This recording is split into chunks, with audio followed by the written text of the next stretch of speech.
الشيطان الرجيم بسم الله الرحمن الرحيم الحمد لله رب العالمين والعاقبة للمتقين ولا عدوان إلا على الظالمين الحمد لله على نعمة الإسلام. All praises and adoration, glorification belongs to Almighty Allah, the sustainer of the universe, who has been so magnanimous with us to have perfected our creation to made up Muslims.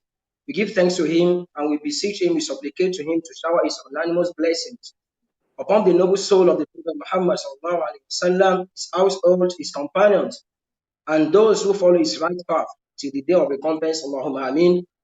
We say salam alaikum to our viewers. Alhamdulillah, we have with us today our amiable lecturer, our Sheikh from the Department of Islamic Studies from the prestigious University of Al-Hikmah University from Ilorin, in the person of Fadilat Sheikh Sanusi Lafiagi. Sheikh, kindly say salam alaikum to our viewers at home. Assalamu alaikum wa rahmatullahi wa barakatuh.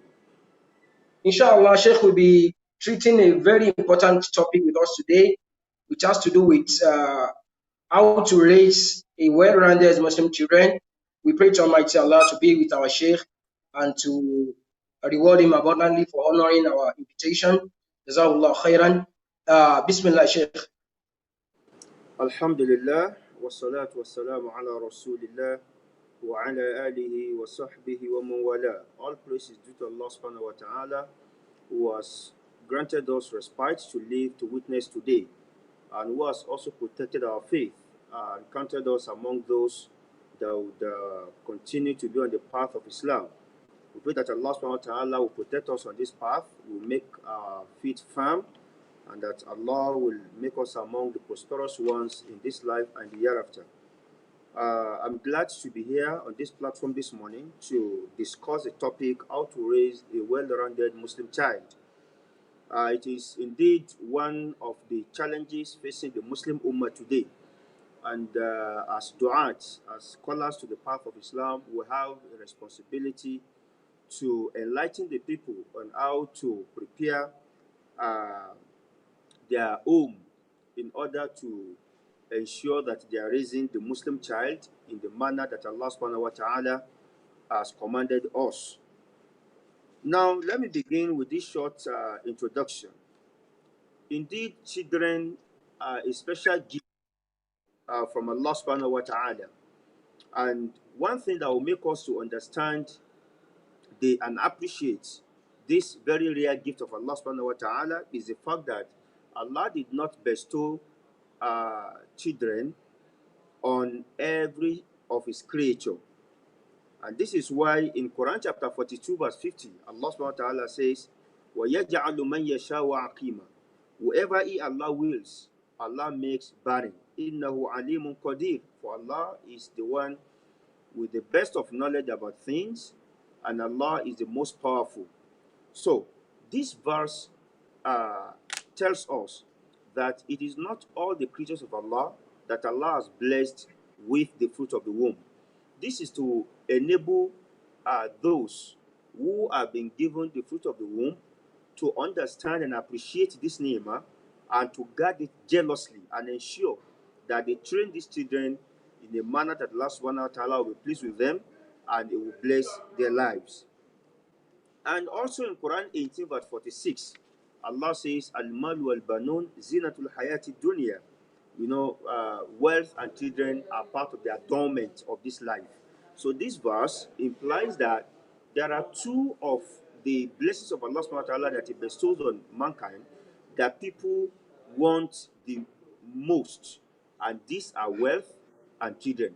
So whoever has been given either wealth or children must protect and guard it and ensure that these two are spent or used in the way and manner that Allah subhanahu wa ta'ala want us to use them.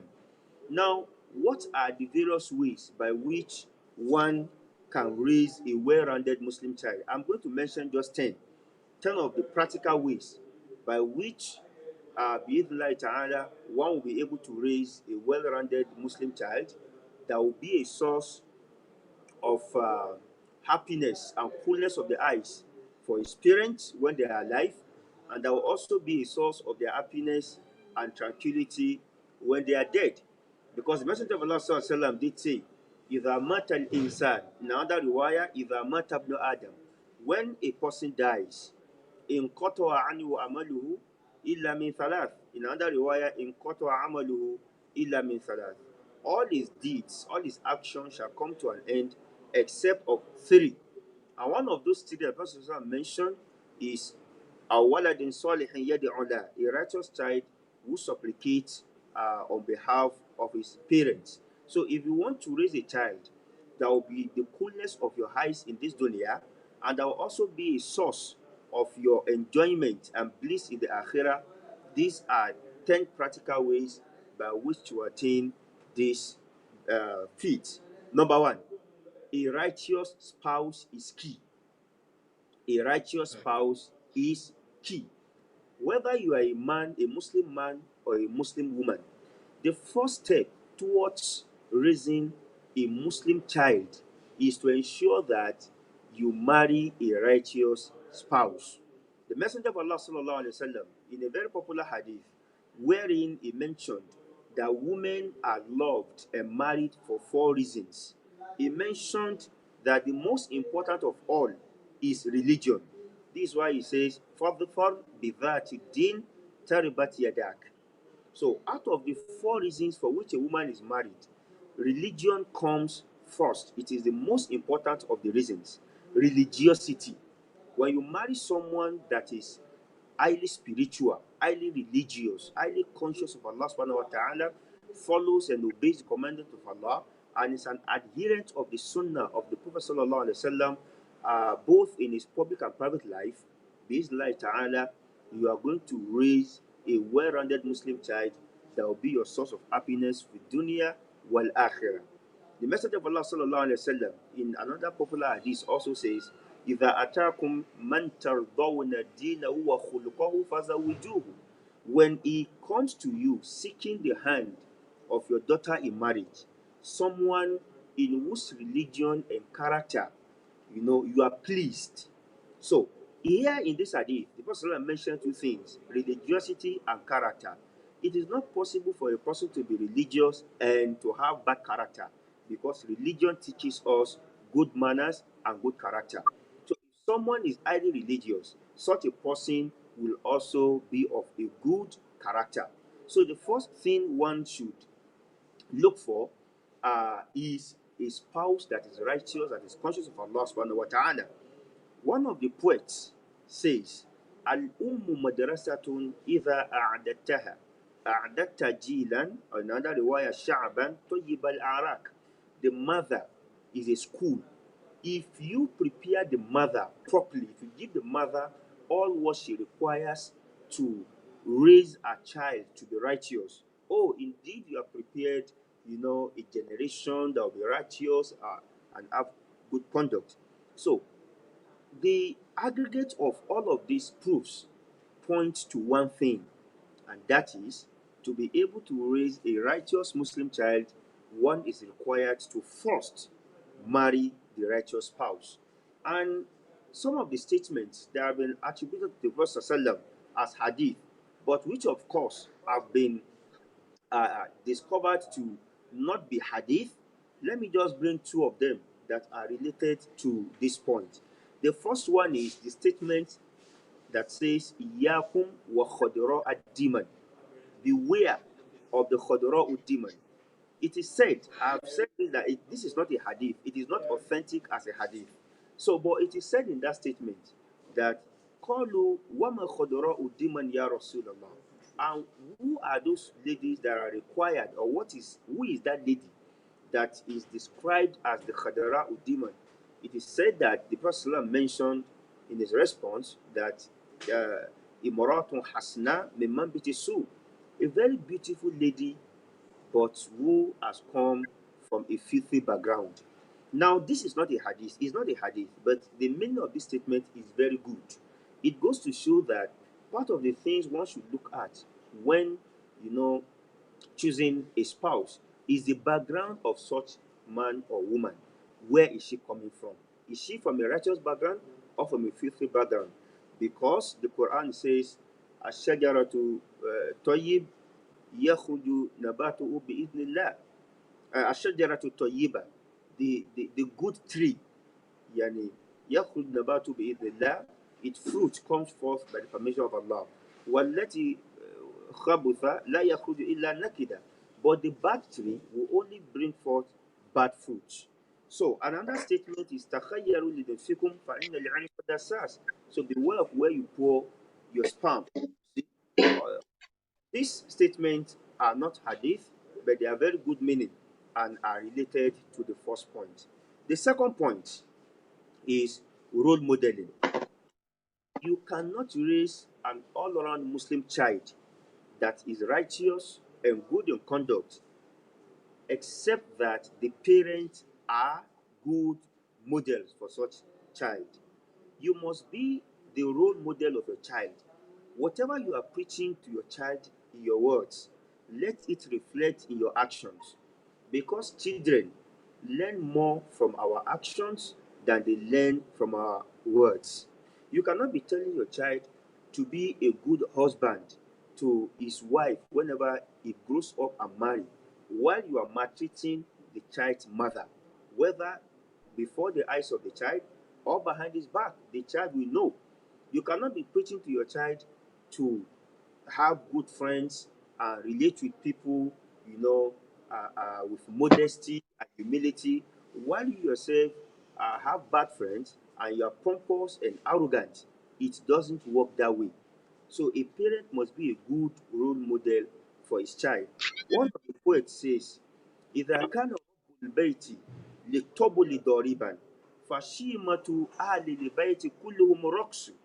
If the head of the family, that is the father, becomes a drum beater, then of course the only thing that his household will know will be dancing. Since the father is beating drum, his wife and children will be dancing. So whatever you don't want your children to grow to become, not do it as an adult, whether before their very eyes or behind their back. You cannot be watching evil movies and music and you expect your children to grow up as Hufadul Quran and Muallimul Quran. It will never work that way. They will grow up to become the Bobriskis of this world and, of course, the Malians, Naira Malis of this world. They will grow up to become the Babawandis of this world and, of course, the Yasajas of this world. So, whatever you want your children to become, model it before their very eyes. It is said again by a very popular poet, Masha Tawusu Yaman Bikhtiyalin, Fakolla Takla Mashiyati Ibanuhu. One day the peacock walked arrogantly and proudly, and immediately its children saw it doing that. They also started working in the same manner. فَقَالَ عَلَامَ تَخْتَالُونَ قَالُوا بَدَأْتَ بِهِ وَنَحْنُ مُقَلِّدُوهُ. Then the peacock father asked his children, why are you working in this manner? And the children responded by saying, oh, you started it and we are only imitating you. فخالف سيرك لمعوج وعدل فإنك إن عدلت فإن إن عدلت معدلوه. Our father, you better change the manner you are walking. Walk straight. If you do that, we'll also change our own manner of walking. Sheikh, Now said, sir, "Amma please tadri." kindly make your phone more closer to you, sir, Now, so that your face is shown properly. Make that okay. phone make it more closer. It's okay like Okay. this, sir. أما تدري أبانا كل فرع يجاري بالخطى من أدبوه. Our father, don't you know that every mentee will grow up to imitate his mentor? وينشأ ناشئ الفتيان منا على ما كان عوده أبوه.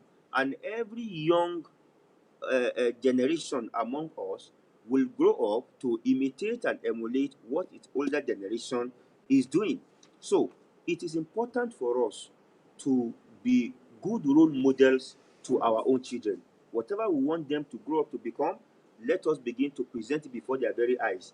This might also take in form of, naming them after good, after our good predecessors, our Salafus Salih. Give them the names of the pious predecessors and then challenge them to become pious people like the people whose name you have given them. Read to them the stories of the pious predecessors and challenge them to also grow up to become better than the people whose stories they have learned. This is important. Number 3, spiritual balanced diet. If you want to raise an all-round Muslim child, it is important that as a parent, you feed them with spiritual balanced diet. The Yorubas will say, "Ọmọ tí a ò kọ́, á kó gbogbo ohun tí a kọ́ tà." A child that we did not train will sell everything we have amassed of our wealth.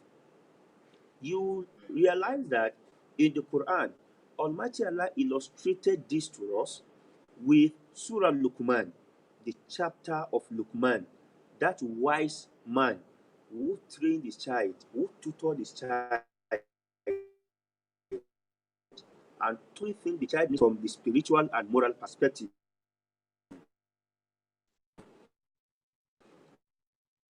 وَإِذْ قَالَ لُقْمَانُ لِابْنِهِ وَهُوَ لِابْنِهِ ذِينٌ.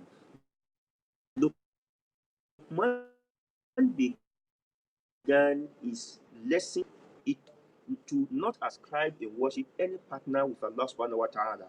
And then he continued from that, talk about salat, he talk about zakat, he talk about moral aspects, that the child must not be pompous and arrogant when addressing the people. This is the spiritual balanced diet that your child must be fed with. The same way you are concerned about what they take of food, of drink, and of medicine, you must also be much concerned about their spiritual development. You must teach your children about your religion. One of the scholars, the Prophet ﷺ says, "Muru awladakum bis-salati wa hum abna'u sab'i sinin." Command your children to observe the salat when they are of 7 years of age. وَضْرِبُوهُمْ عَلَيْهَا وَهُمْ أَبْنَاءُ عَشْرِ سِنِينَ. And when they are 10 years of age, start punishing them, smacking them lightly when they abandon the salat. This is what every parent needs to inculcate in his child if he wants the child to grow up as an oral Muslim child. The scholars will say, "As-salahu min Allahi wal adabu min al-aba." Reformation, child reformation is from Allah. Allah is the one that can reform and rectify your child.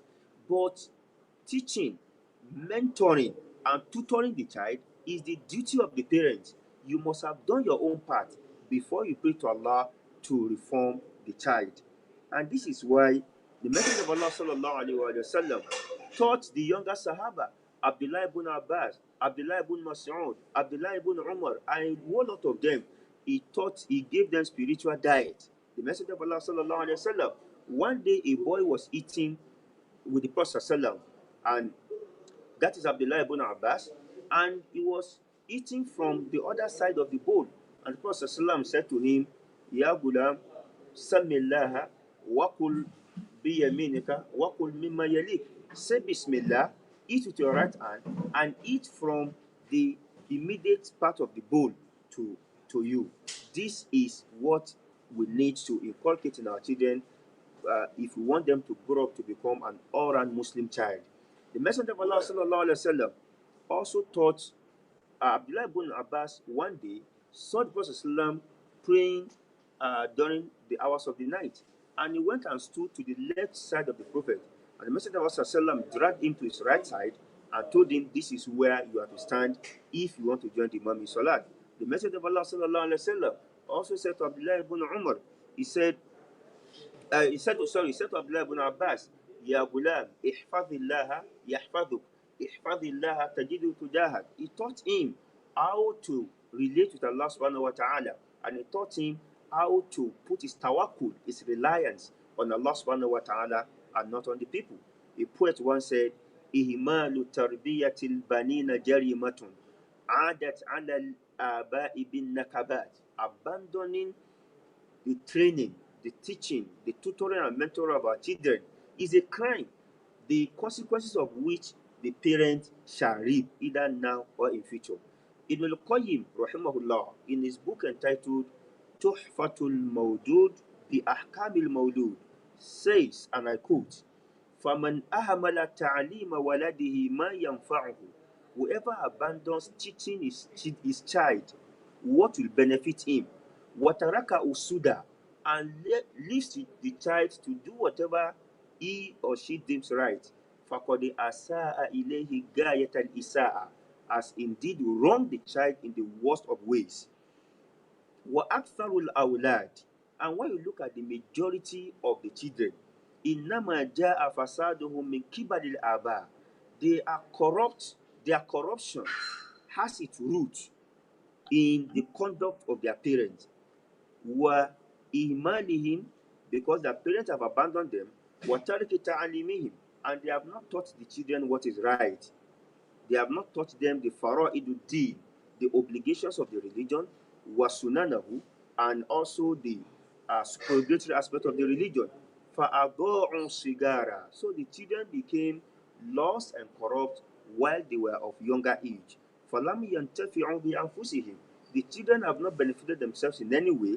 Walam yanfa'u aba'ahum kibara, and they did not also benefit their fathers when they grew older.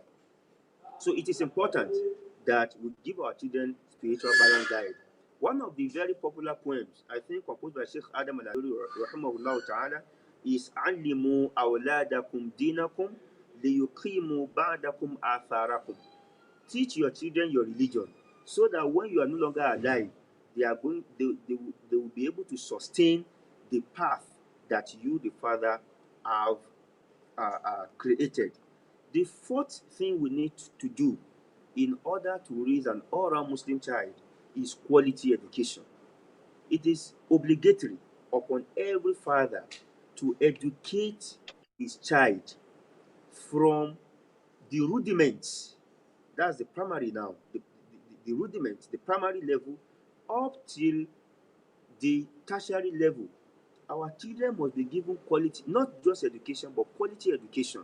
Every parent must strive, must toil and labor to ensure that he puts his child or children in the best of schools, where the child will learn more, not only about the deen of Allah subhanahu wa ta'ala, but also secular knowledge that will enable and equip the child with the requisite tools to face the challenges of time. The Muslim parent must ensure that while choosing a school for his child, he must prioritize religion. Religiosity must be given preference over secular knowledge.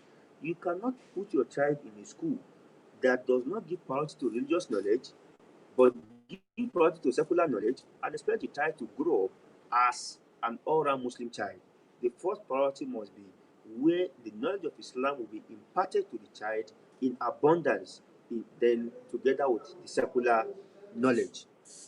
The fifth thing that we also need to do to raise an all-round Muslim child is to inculcate moral values in our children.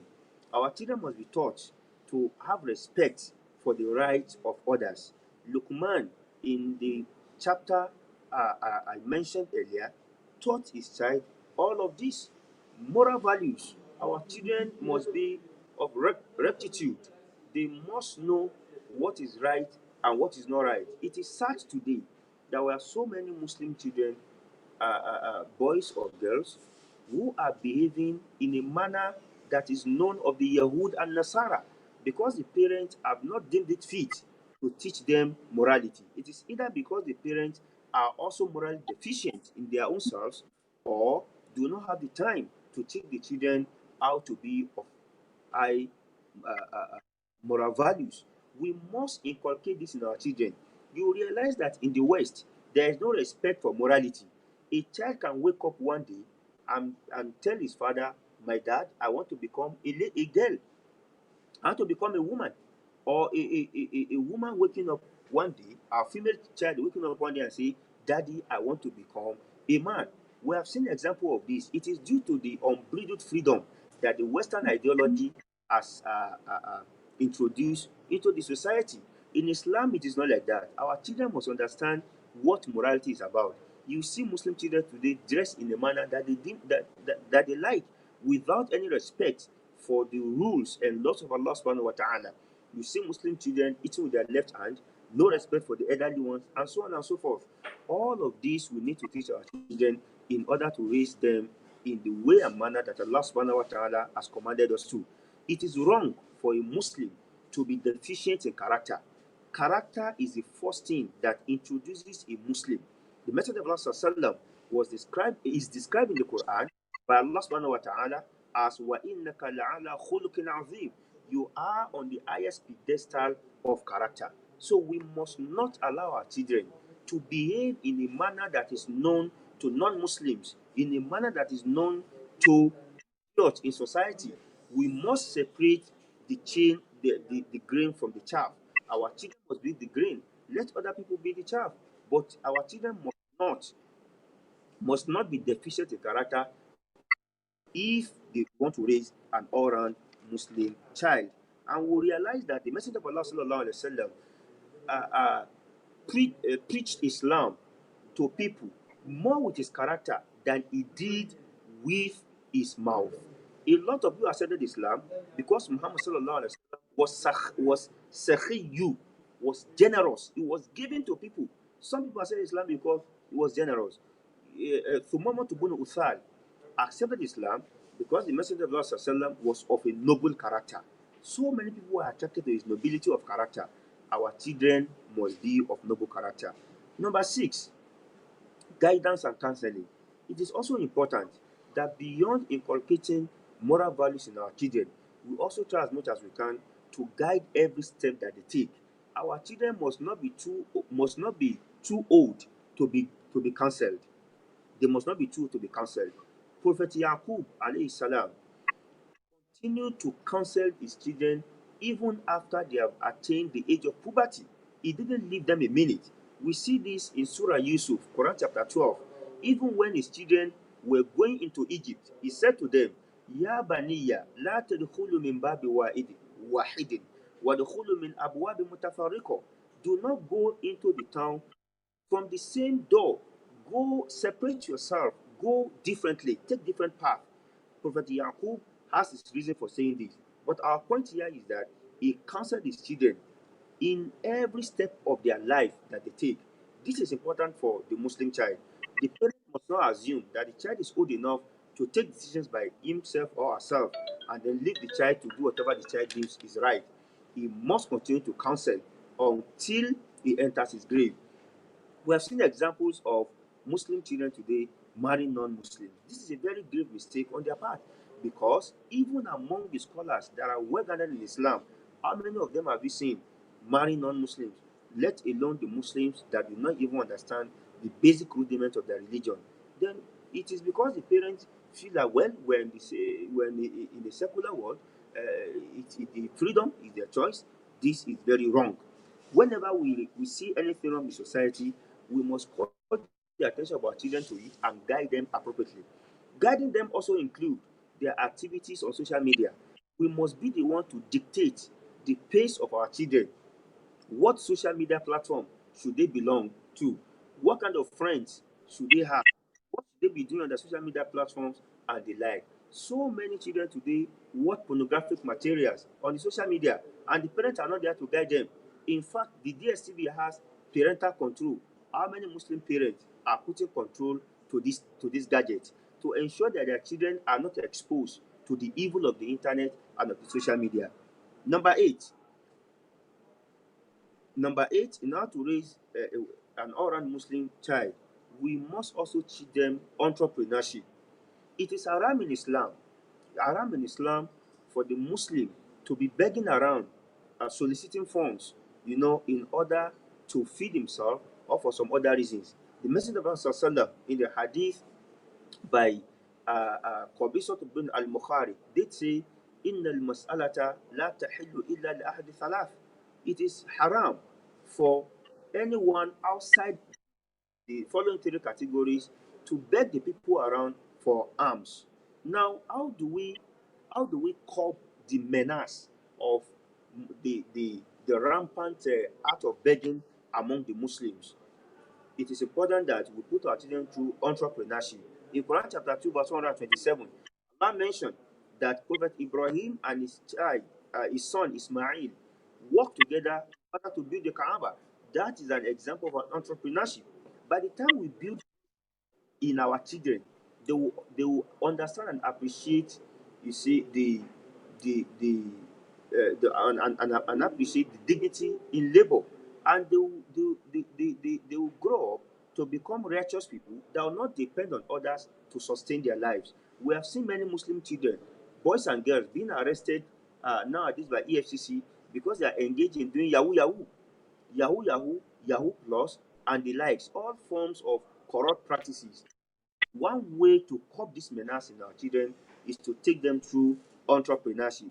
The Messenger of Allah Sallallahu Alaihi Wasallam did mention that he himself, there is no prophet of Allah that did not rear cattle for others, for other people. In fact, he himself was a cattle rearer for a particular people in Mecca. Prophet Nuh alayhi salam is said to be a carpenter. Prophet Dawood is a blacksmith. Prophet Idris is said to be a tailor, and Prophet Isa was a medical doctor who cured all sorts of ailments among his people. So we must introduce our children to entrepreneurship in order to appreciate the dignity of labor. That should be number 8. Right? And number 9, we must also invest. We must also invest in our children's names. We must invest in their names. When Sa'd ibn Abi Waqqas came to the Messenger of Allah and said, "Ya Rasulullah," he was sick. He was on his sick bed. And Prophet went to him. It happened in Mecca. And he went to him, and Sa'd ibn Abi Waqqas said, "Ya Rasulullah," he has only one child at the time, a baby girl, one female child at the time.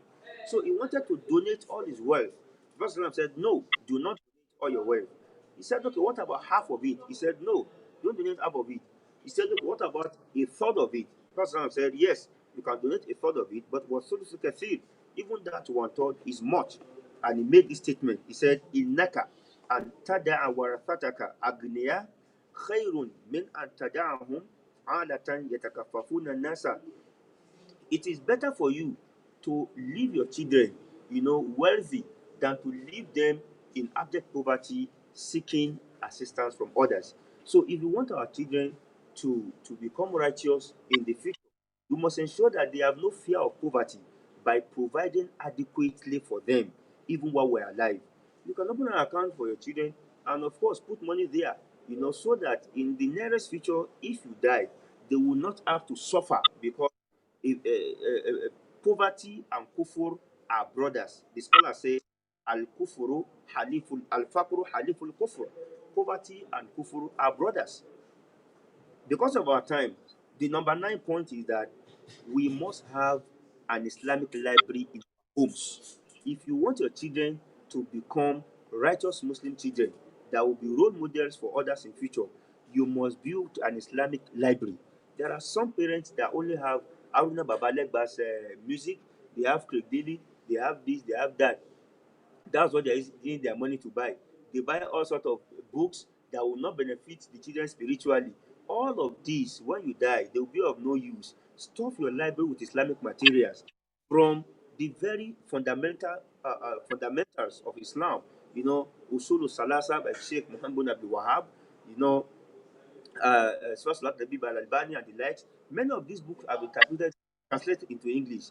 Let us stuff our library with them. Instead of using our money to buy all things that will not benefit our children, taking them on a birthday, taking them on a picnic, whatever, let's stuff our library with these books so that our children will also read and know more about their religion during their leisure time. Finally, and most importantly, is prayer. Prophet Ibrahim alayhi salatu wasalam taught us this in the Quran. Even though he was a prophet of Allah and he knew that he was a righteous man before Allah, and Allah told him that I have made you my friend, Ibrahim was still praying to Almighty Allah.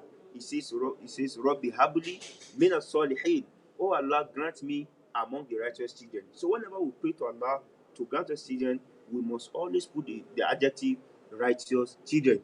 Even Prophet Zakaria alayhi salam also prayed for a righteous child. Huh?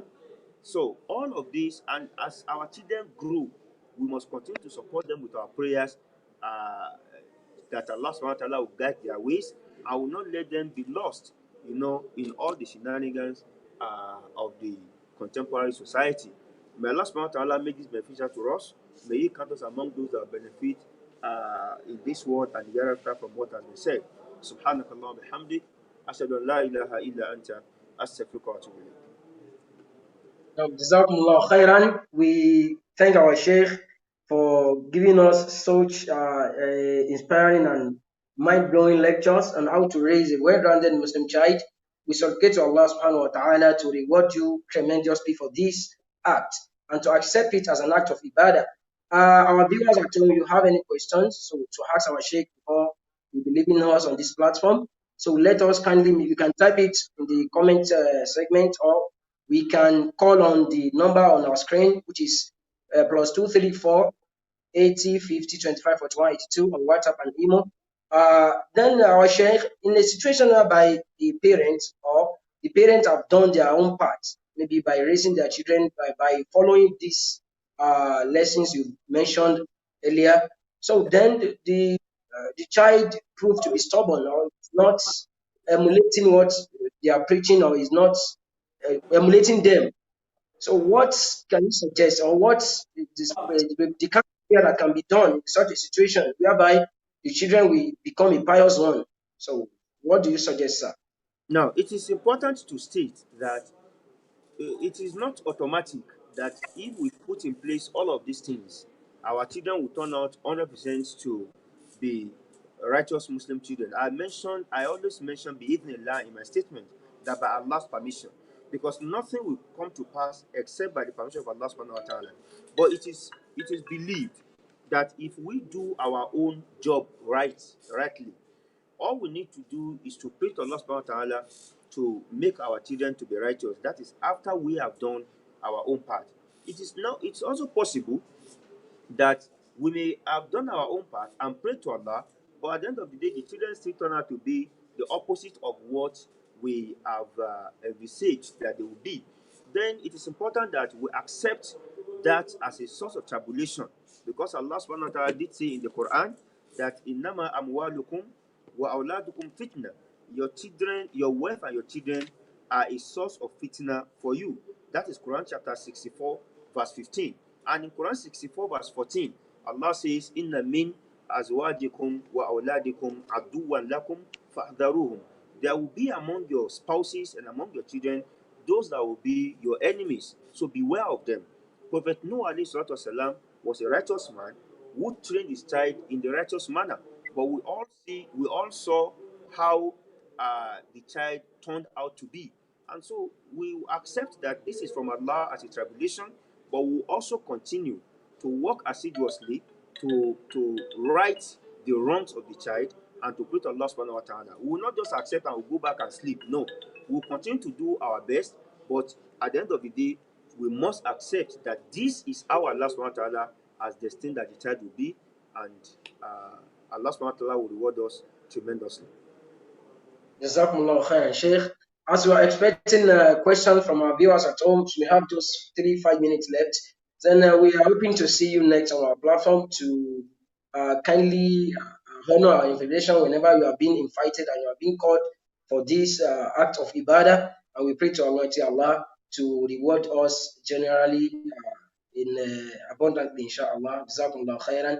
So if you have no question from our viewers, so we are leading our Sheikh, now we are saying Salaam alaikum wa rahmatullahi wa barakatuh. So may Allah reward you for this. We really appreciate your golden gesture. So may Allah reward you for this. Jazakumullah khairan. Oh, yeah. Naam. Assalamu alaikum. Wa alaikum salam wa rahmatullahi. سبحانك اللهم وبحمدك نشهد أن لا إله إلا أنت نستغفرك ونتوب إليك. Our viewers at home, so kindly follow our page to get updates whenever the lecture is on. So we pray to Almighty Allah to reward each and every one of us abundantly. Share with others so that they can benefit from this kind of lecture. So how to raise our children and how to make a Muslim home. So Jazakumullah khairan. Wassalamu alaikum wa rahmatullahi wa barakatuh. Tomorrow, inshallah, we're having our Sheikh, Sheikh Yusuf. We'll be talking on how marriages crumble. So then he will be talking on that. May Allah subhanahu wa ta'ala spare our lives to witness it. Assalamu alaikum wa rahmatullahi wa barakatuh.